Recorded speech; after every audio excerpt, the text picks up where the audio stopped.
Alright, Chabu, welcome back to the channel, man. Listen, we got mind-blowing conspiracies in history that cannot be explained. Let's get into it, man. Remember, like, subscribe. I'll post videos every single day, so you know what I'm saying. You want a video every single day, man? Just come here. You want something to eat, some food, you know what I'm saying? You on your lunch break, you just want some food. Like, come on, man. Fuck with us, subscribe, you know what I'm saying? King Umberto and Get his into it. doppelganger.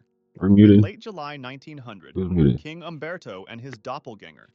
In late July Umberto. 1900, King Umberto I of Italy decided to Yo, eat that at a nigga small crazy. restaurant in Monza. When the restaurant owner came to serve him, both men were shocked. The owner looked exactly like the king, so much so that they could have been twins. As they talked, they discovered even more strange connections. They learned they had been born on the same day, in the same year, in the same town. They were both named Umberto. The restaurant owner had married a woman named Margarita, the same name as King Umberto's queen. Both men even had Whoa. sons named Vittorio. The king was amazed by all these similarities and invited the restaurant owner to an event the next day. But on July 29, 1900, the restaurant owner was killed in a shooting accident. That very same evening, King Umberto I was told about his double's death. Just hours later, while attending a public event, the king himself was shot and killed by an anarchist named Gaetano Bresci. Edgar Allan Poe's Richard That's Parker prediction. crazy.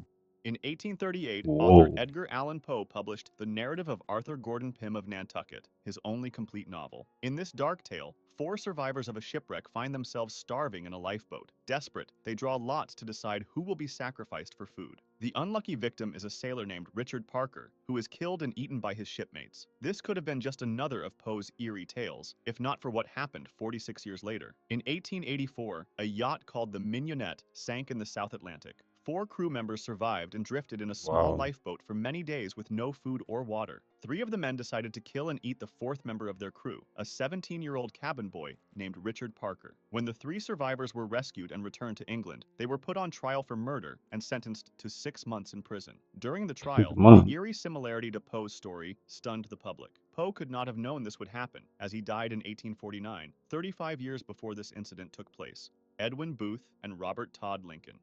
In the winter of 1864 to Lincoln. 1865, something incredible happened at a train station Abraham in Jersey Lincoln. No connection to Abraham Lincoln. City. Robert Todd Lincoln, the oldest son of President Abraham Lincoln, was waiting on Oh the yeah, he's galley his platform when the son. train Okay. started moving. As people pushed forward, Robert fell into the gap between the platform and the moving train. Just in time, someone grabbed Robert's collar and pulled him to safety. This hero was Edwin Booth, a famous actor and supporter of the Union, the side that remained loyal to the U.S. government during the Civil War. Robert knew who the actor was and thanked him, but Edwin didn't know he had just saved the president's son. Edwin only found out later through a friend who worked with Robert. This knowledge would soon take on a tragic significance for Edwin. Just a few months after Whoa. this rescue, on April 14, 1865, Politics, dude. Edwin's Some younger crazy brother, politics. John Wilkes Booth, shot and killed President Lincoln at Ford's Theater. Think about that for a moment. One brother saved a Lincoln while the other killed a Lincoln. The story gets even stranger. Robert Todd Lincoln was around for two more presidential shootings. He was nearby when President Garfield was shot in 1881 and when President McKinley was killed in 1901. This pattern Wow. bothered him so much that he later refused to attend presidential events. Tsutomu Yamaguchi's double atomic survival.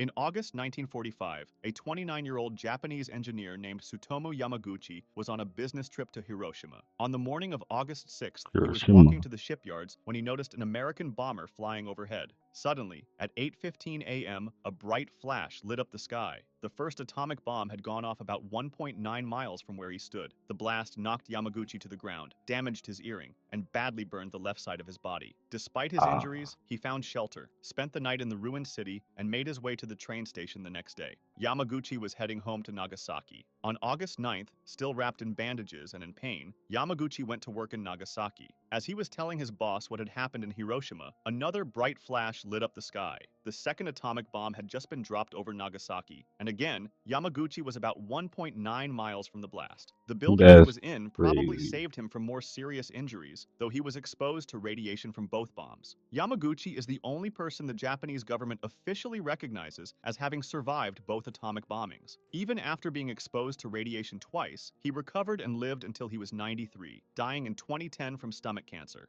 Archduke Ferdinand's Wow. assassin and the wrong turn.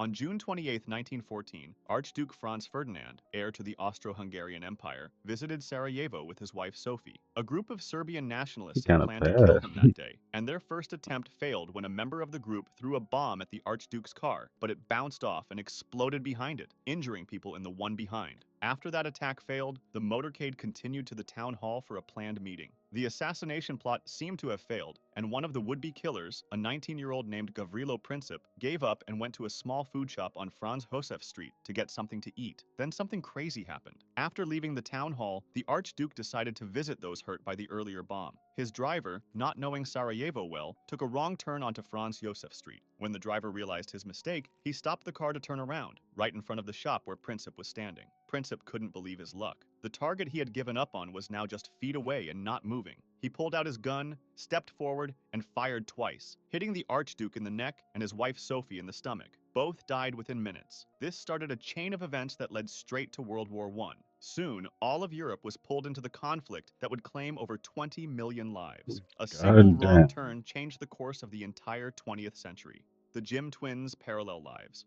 In 1979, two 39-year-old men named Jim met for the Now first that time in must have been Ohio. fate. Jim Lewis and Jim Springer were identical twins, separated at just 4 weeks old and adopted by different families. What makes their story remarkable are the strange coincidences they discovered about their separate lives. Both Jims, without knowing about the other, had named their boys James. Both Jims grew up with dogs they had named Toy. In school, both were good at math, but had trouble with spelling, and both enjoyed working with wood as their favorite hobby. The coincidences in their adult lives were even more surprising. Each Jim married a woman named Linda, divorced her, and later married a second woman named Betty. No, this Lewis is had named his crazy. son James Allen, Bro, while we the Springer had same named his nigga, son bro. James Allen, almost identical names with just one letter different. The similarities didn't stop there. Both men smoked the same brand of cigarettes, drank the same beer, drove the same type of car, a Chevrolet, and even took vacations to the same beach in Florida. When scientists learned about the Jim twins, they were amazed. While some similarities could be explained by their identical genes, many others, like the names of their wives, children, and pets, seemed beyond explanation. The Jim twins became famous as part of one of the first major studies on twins raised apart,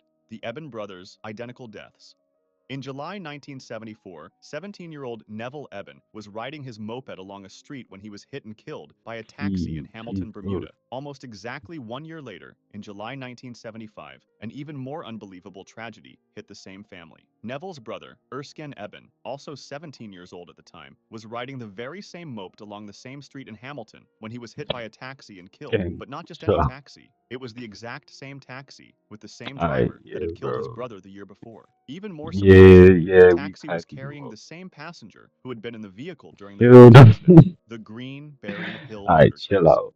In 1678, a mysterious murder shocked London. Sir Edmund Barry Godfrey, a well-respected judge, disappeared one October evening. His body was found days later in a ditch on Greenberry Hill, on the edge of what is now Whoa. Primrose Hill in London. He had been strangled and stabbed with his own sword. The murder became a huge scandal in England. Sir Edmund had recently taken the testimony of a man named Titus Oates, who claimed there was a popish plot, a Catholic plan to kill King Charles II. When Sir Edmund was found dead, many thought he had been killed by Catholics to keep him quiet about what he knew. After looking into the case, 3 men were arrested for the murder: Robert Greene, Henry Barry, and Lawrence Hill. All 3 were found guilty and put to death for the crime. Here's the amazing coincidence. The victim's middle name was Barry. He was found dead on Greenberry Hill, and the 3 killers were named Greene, Barry, and Hill.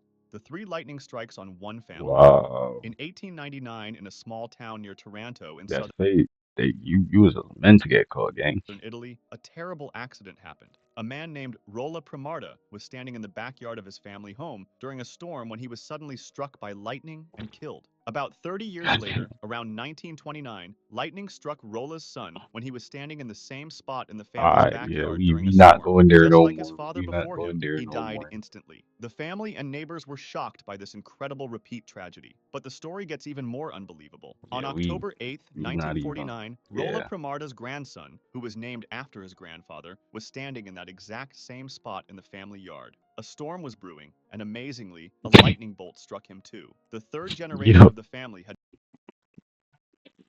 nah, niggas hate you, bro. Niggas hate you, bro. Like, bro, I'm looking up at God. Like, you hate me, been bro. killed in Like, what exactly the y'all same doing, way, bro? in exactly the same place. Three generations of men from the same family, all killed by lightning while standing in the same spot over a 50-year period. The chances of being struck by lightning once in a lifetime are already very small. The chances of three related men being struck and killed in the same place over three generations are almost impossible to calculate. The Pramarda family case was reported in newspapers and later included in books about strange coincidences. Mark Twain and Halley's Comet.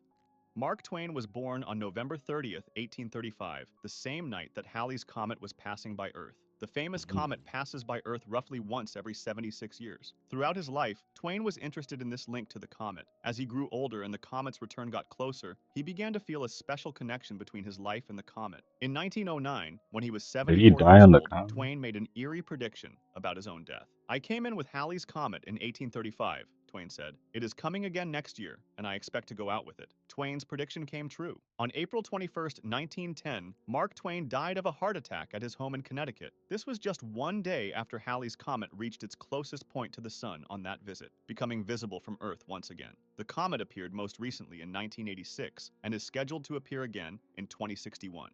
Adams and Jefferson dying on July 4th. Mm. On July 4th, 1826, John I Adams, should the probably go second see that, president of the right? United States, and Thomas Jefferson, the third president, both died. Even more remarkably, it was the 50th anniversary of the Declaration of Independence. Both men had helped Wow. create the Declaration. Jefferson wrote most of it, while Adams was one of its Ironic. strongest supporters in the Continental Congress. These two founding fathers had once been friends, then became political rivals, and later became friends again in their old age through letters. As Adams was dying at his home in Massachusetts, his last words were, "Thomas Jefferson survives." What he didn't know was that Jefferson had already died hours earlier at his home in Virginia, about 500 miles away. News traveled slowly in 1826, so when many Americans heard about both deaths at the same time, they were amazed by the timing. The coincidence becomes even more surprising when you consider that 5 years later, on July 4th, 1831, James Monroe, the fifth president of the United States, also died. This meant that three of the first five American presidents all died on July 4th.